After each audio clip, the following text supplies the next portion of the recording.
Hi, everybody. I hope that you all are doing well and that you're transitioning to remote work successfully.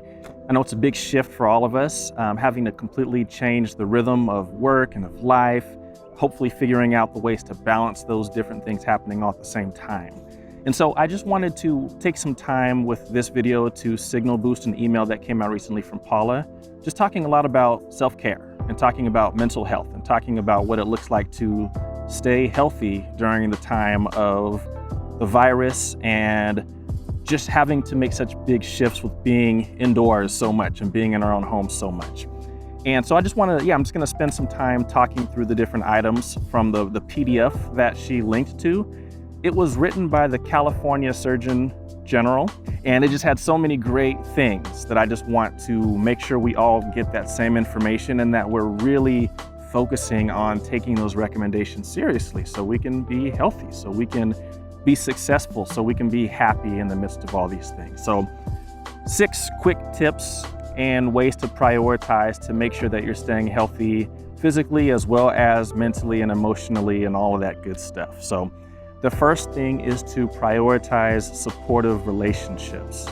I know that if you're anything like me, nothing is quite the same as being able to actually connect with people you care about in person.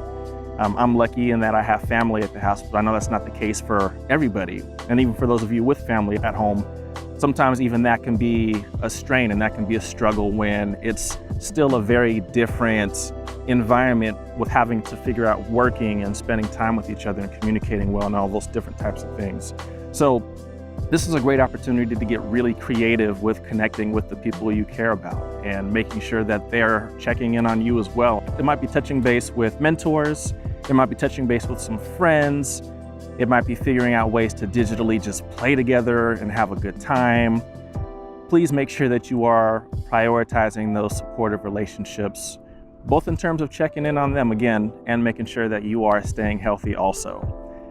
Number 2 is exercise daily. I will definitely admit that this is a struggle for me.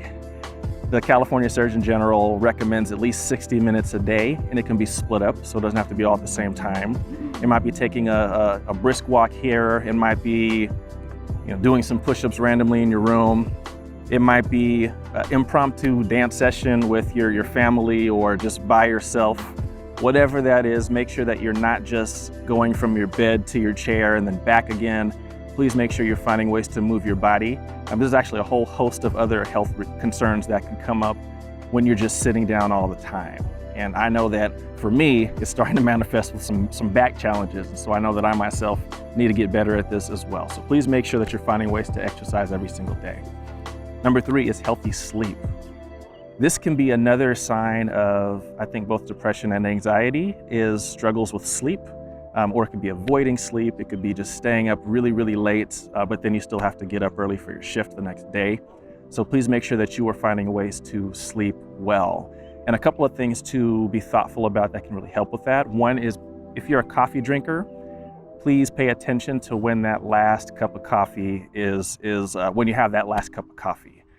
If you can try to stop drinking coffee by around noon or 1 o'clock, you usually have the best opportunity to not have it still streaming in your system when it's time for bed.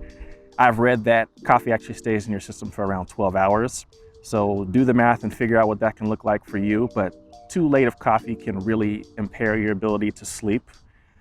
Also make sure that right before you go to bed that you are limiting the screen time, or at the very least if you're looking at screens, at the very least if you're looking at screens, not screams, make sure that you have some sort of blue light filtering app or some blue light filtering glasses.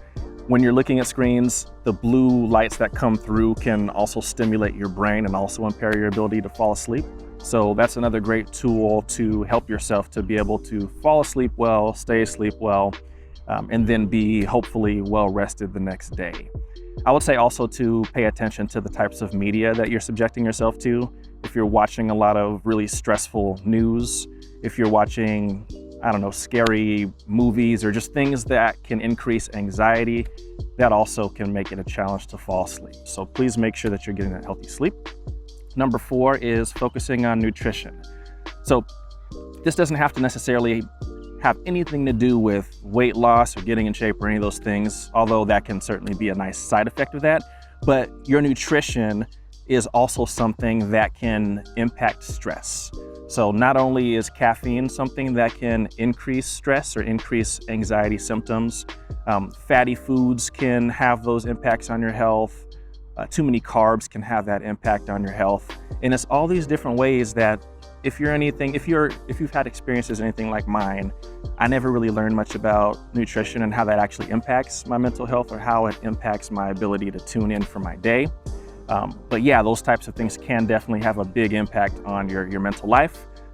Another thing that is sadly counter-enjoyable, we'll make that up, is too much sugar. Sugar is another thing that does not process well in your body for a calm experience. And I know for a lot of us, sugar is a really good coping mechanism, but I encourage you and implore you to be mindful of your sugar intake. Be mindful of any other types of beverages you might be having. All these things that can impact your sleep, impact your sense of peace and calm. All those things are important to pay attention to and be aware of. Number 5 is seeking mental and behavioral health support. I am a huge fan of psychotherapy. I have used it. I have spoken with a few different people during the course of my life, and it has always been extremely helpful. This is a really great season and time to get rid of any sort of stigma that you might possibly have attached to seeking mental health therapy. And technology has progressed to the point where there's actually a lot of virtual sessions available. So a lot of times you can meet with people online. You can do Zoom meetings. I know you might be tired of Zoom meetings by now, but if it's for meeting with someone to get that type of support and therapy, please do it anyway. I promise you it'll be to your benefit.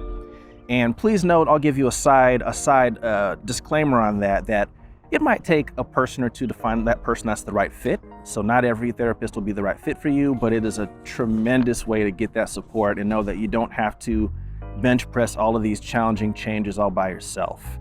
So please take that seriously, pay attention to that, and seek that out if applicable.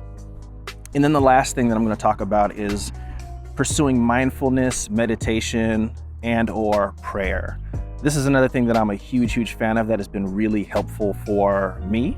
What I like about mindfulness and meditation is that doesn't even necessarily have to be attached to a spiritual practice per se. There's a lot of scientific proof that shows that those things are more or less like lifting a muscle for your thoughts, your thought patterns, your brain, your thought life, and that sort of thing. Especially for someone who struggles with overthinking, or you struggle with ruminating thoughts, or you struggle with just negative thought loops and thought cycles. Mindfulness meditation is a really helpful way to be able to overcome those types of challenges, which all can stack together to make things that are already challenging even more difficult when it feels like your thought life is just completely out of control. So that's all that I'm going to say for now. I've mentioned in a previous video, I'll mention it again, to please make sure that you are paying attention to how much news you're looking at. It can be really tempting to feel like you have to be up to date on all the latest and greatest. My recommendation is at least make sure that you're keeping tabs on what the governor is saying, so you know what the orders are. That's probably more or less all that you really need at this point in time. I'm assuming that people know by now to wash your hands, to practice social distancing, to stay home as much as possible. And then if you do need to go out, make sure you're staying away from other people. I do recommend getting outdoors sometimes if you can do so in a socially distanced way. As you can see from myself, I'm at a very near park that's maybe, 5-minute drive from my home. And I'm definitely loving it. I need to continue to get better at getting outside myself. So make sure that you're limiting those things, and make sure that you're staying close with people who support you and care about you, and know that we at EHA have your back as well. We support you. We want to make sure that you're doing well. So if you feel like you need support from the agency, please don't hesitate to reach out to your supervisor, and we want to make sure that you are having a great experience. So thanks for spending some time with me here. I hope this is helpful. I'll leave some links in the description, so please check those out for more information and more details. Thanks everyone, and I'll see you next time.